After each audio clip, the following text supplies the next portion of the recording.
Hello and welcome to another review. This time we're looking at the Swiss electric locomotive class Re620 by Roco. This locomotive was designed to service the famous Gotthard Pass, and in order to optimize the traction versus the tight curves on this line, was uniquely designed to have a 6 axles in 3 arrangements of 2 rather than the classic 2x3. Alright, so let's take a look. I'm not going to spend too much of the time on the packaging. Standard Roco box.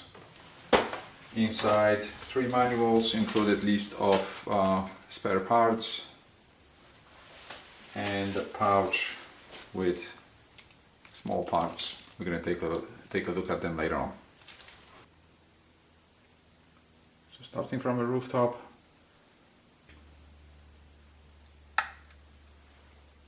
as you can see, all the electrical components are very nicely executed. The running boards on the roof are photo etched see-through, and all these bands here are see-through as well.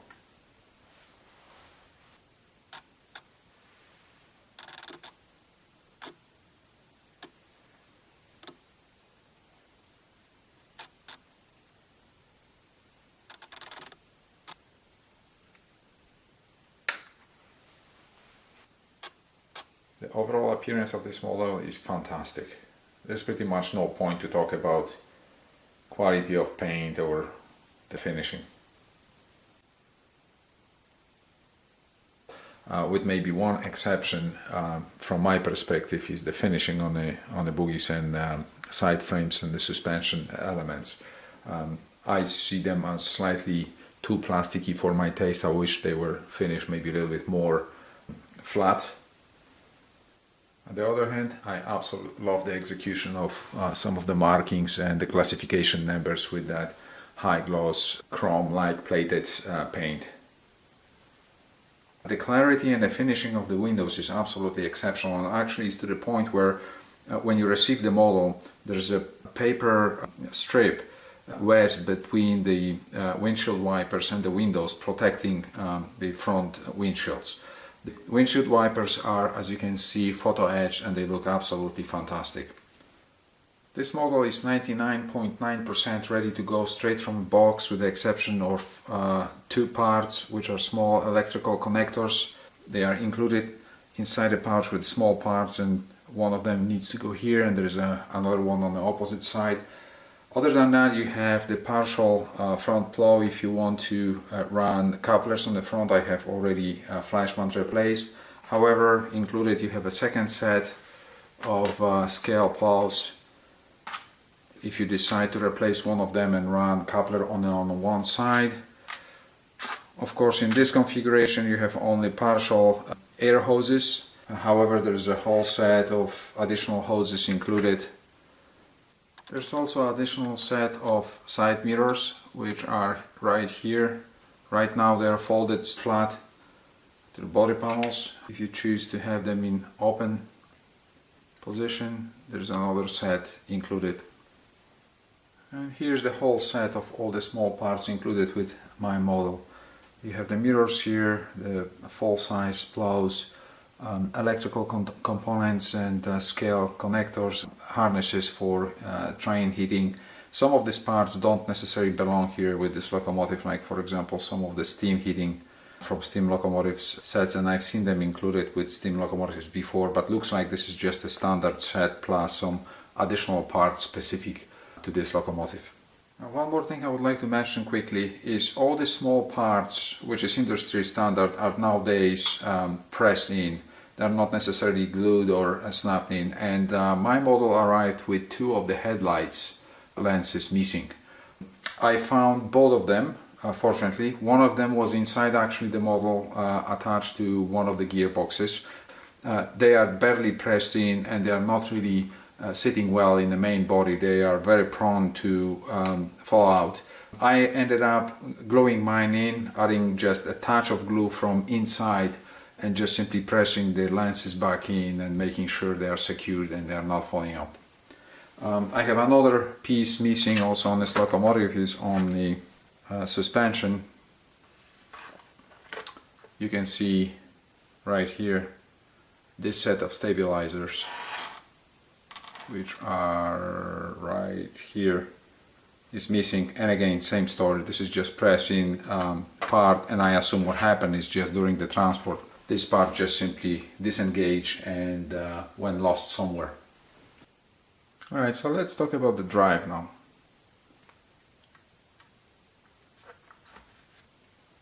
As I mentioned earlier, this is a locomotive with very unique wheel arrangement, 3x2, and as an original, the first and the last bogie or track are pivoting, and the middle one is not only pivoting but also floating to the side to accommodate 4 curves.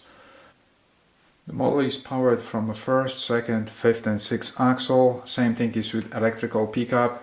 Both axles here and here are picking up, so 8 wheels pickup. Traction tires on one axle, both wheels here. This model is not equipped with short coupling mechanism, and I'm not necessarily sure if it's absolutely required.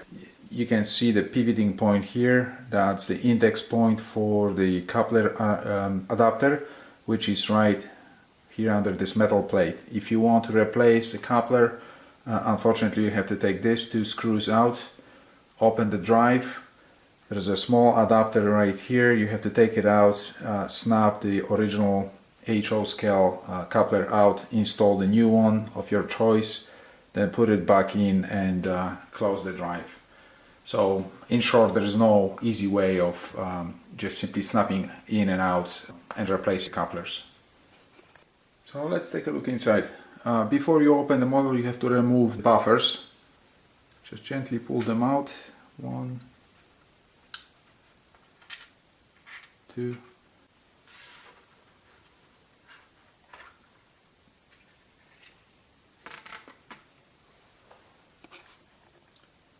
And here's the shell. You can see the see-through vents.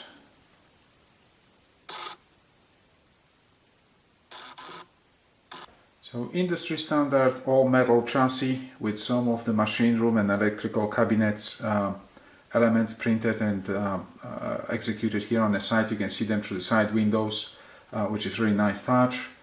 5-pole motor right in the center, 2 flywheels on both ends, and shafts powering both tracks, which is also industry standard for many years. PCB board, this is the ESU V4 decoder already installed with standard speaker. So you have a LED panels for the upper headlights here, and then the lights are distributed through these channels here. One here, one here. There's no cab lights. And then you have the lower headlights boards on both ends. This is the newer generation design from Roco with 22-pin decoder interface, and this is the female interface here on the PCB board and the standard speaker. Now this is an interesting part around the speaker. As you can see, there is no really dedicated spot for a speaker and a baffle, and the reason for it is because this model was not designed to accommodate standard speaker like this one. This model was designed to accommodate sugar cube speaker.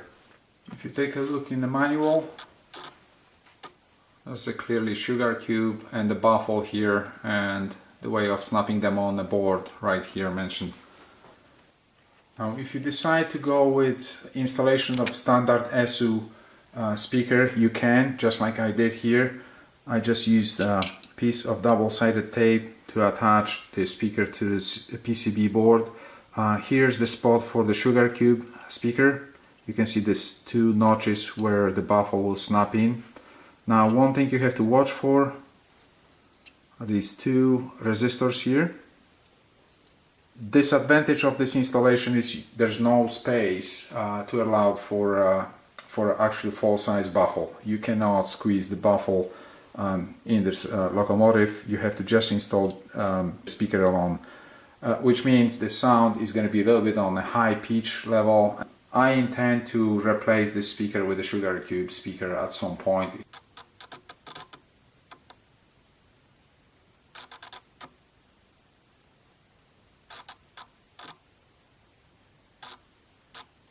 Once you install your decoder and the speaker, shell application is super simple. You just simply put on and snap on, done. If you decide to go with ESU Lock Sound 4 decoder, there's 2 or 3, I believe, Re620 sound files available. Some of them are for HAG models, but the generic ESU file, which is loaded to my model right now, will give you 21 functions, included some radio conversations and station announcements.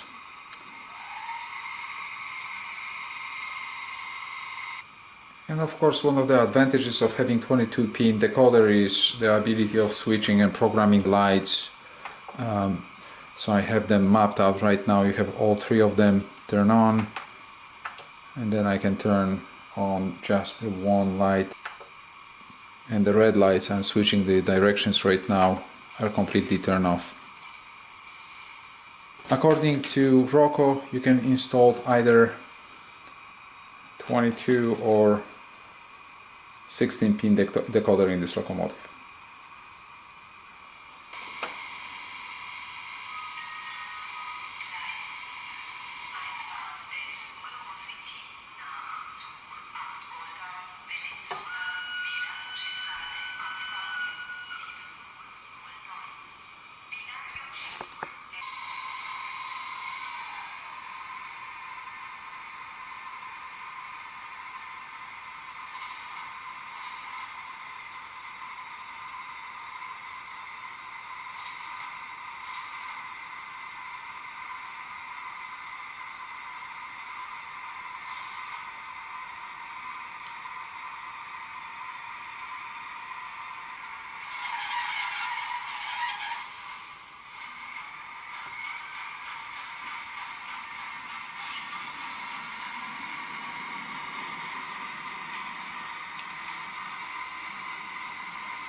Alright, so my personal conclusion.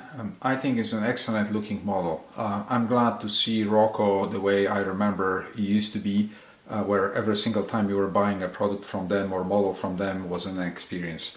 Unfortunately, my previous recent 2 purchases from them were not as glamorous as this one, so I'm very happy and glad to see finally a model from Roco that is made to my expectations. I'm not necessarily too keen about the finishing of the side frames here and the suspension. I would like to see them a little bit maybe better finished and flat or matte. The paint scheme and the execution of all the markings and the chrome-like plating is absolutely fantastic. Super clear windshields. The windshield wipers are very nicely done. From mechanical standpoint of view, it's very quiet and very well performing model. The rooftop, all the electrical components and the see-through elements. So overall, very nice model. However, one thing I need to add is watch for the small parts. Like I mentioned, I had 2 of these lights missing from my model and one of the stabilizers here and one of the traxle boogies. Like I said, just watch for it, and I hope that was just a small glitch. Thank you very much and happy model railroading.